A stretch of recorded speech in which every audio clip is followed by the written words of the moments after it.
Hello नमस्कार। म रोशन कार्की।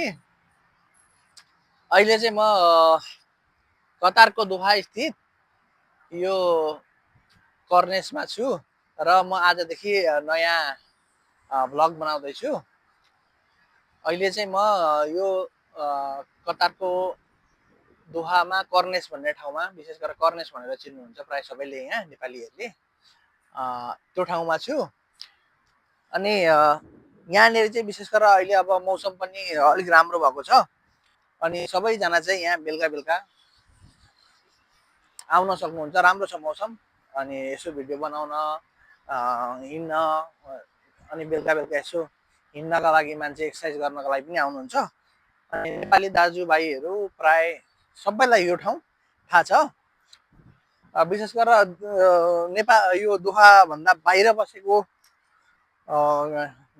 दाजु दिदीहरू, मेरा साथीभाइहरू, मित्रहरू सबैलाई म जति पनि मेरा श्रोताबिन हुनुहुन्छ हेर्ने, उहाँहरूलाई थोरै यहाँको बारेमा जानकारी दिन गइरहेको छु। म खासमा आजदेखि भ्लग स्टार्ट गर्दैछु। त्यति मलाई खासै बोल्न पनि आउँदैन आउन त, तर पनि म टुटे फुटे जे जसरी म बोल्ने प्रयास गर्दैछु। अनि मेरो यो च्यानललाई चाहिँ तपाईँहरूले सब्सक्राइब गरेर मलाई अलिकति हौसला दिनुहुन्छ भन्ने मलाई विश्वास छ।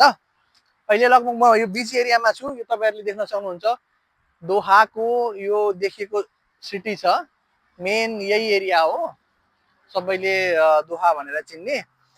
अनि यो चाहिँ स्ट्रेट हो, वकिङ स्ट्रेट। अनि यहाँ चाहिँ मान्छेहरू प्राय बेलुका यसो मान्छे हिँड्नका लागि आउनुहुन्छ।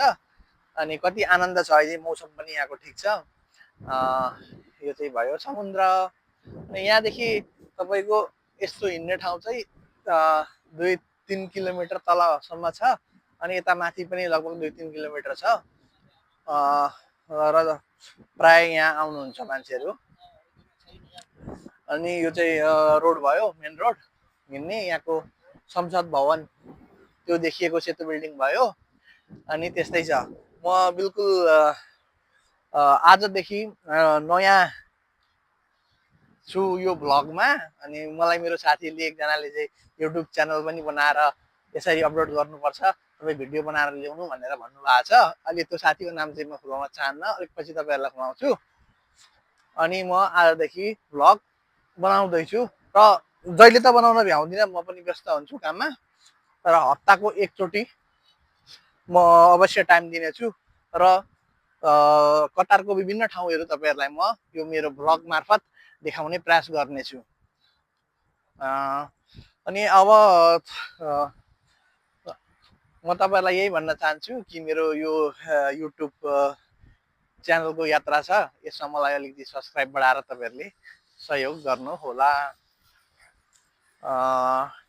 भन्न चाहन्छु। अब हेर्दै जाउँ अरू कहाँ कहाँ के छ, तपाईँहरूलाई म देखाउँदै जानेछु।